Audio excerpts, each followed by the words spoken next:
Pemirsa, kerugian akibat gempa besar pada hari tahun baru lalu yang menewaskan sedikitnya 236 orang di Jepang bagian tengah bisa mencapai 17,6 miliar dolar Amerika. Namun perkiraan tertingginya pun jauh lebih kecil dibandingkan kerugian sebesar 16,9 triliun yen pada tsunami 2011 silam.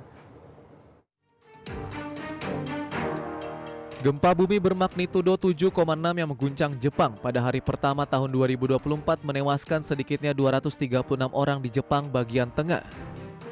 Tidak hanya kerugian jiwa, gempa awal tahun di Jepang ini sebabkan kerugian mencapai 17,6 miliar dolar Amerika. Gempa bumi berkekuatan magnitudo 7,5 dan gempa susulannya menghancurkan sebagian prefektur Ishikawa di pesisir laut Jepang, merobohkan bangunan, merusak jalan, dan memicu kebakaran besar. Menurut perkiraan pemerintah, kerusakan di Ishikawa dan dua wilayah tetangganya kemungkinan menimbulkan kerugian antara 1,1 triliun yen atau sekitar 7,4 miliar dolar Amerika dan 2,6 triliun yen atau setara 17,6 miliar dolar Amerika. Seorang pejabat kantor kabinet membenarkan angka tersebut. Angka yang diperoleh dihitung menggunakan data dari gempa bumi besar di masa lalu dan dilaporkan pada pertemuan ekonomi pemerintah. Namun perkiraan tertingginya pun jauh lebih kecil dibandingkan kerugian sebesar 16,9 triliun yen yang disebabkan oleh gempa bumi dan tsunami 2011 di timur laut Jepang.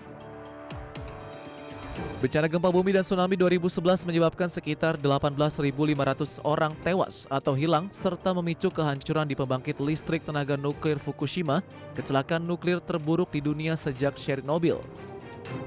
Pihak berwenang pada Kamis mengungkapkan rencana rekonstruksi rinci untuk Ishikawa, di mana salju dan jalan-jalan yang rusak parah mempersulit upaya bantuan pasca gempa. Sekedar informasi, negara ini kerap dilanda gempa dan memiliki peraturan konstruksi yang ketat untuk memastikan bangunan dapat tahan terhadap guncangan kuat. Namun banyak bangunan yang sudah tua, terutama di komunitas yang menua dengan cepat di daerah pedesaan seperti daerah yang paling terkena dampak gempa tahun baru. Berbagai sumber IDX Channel.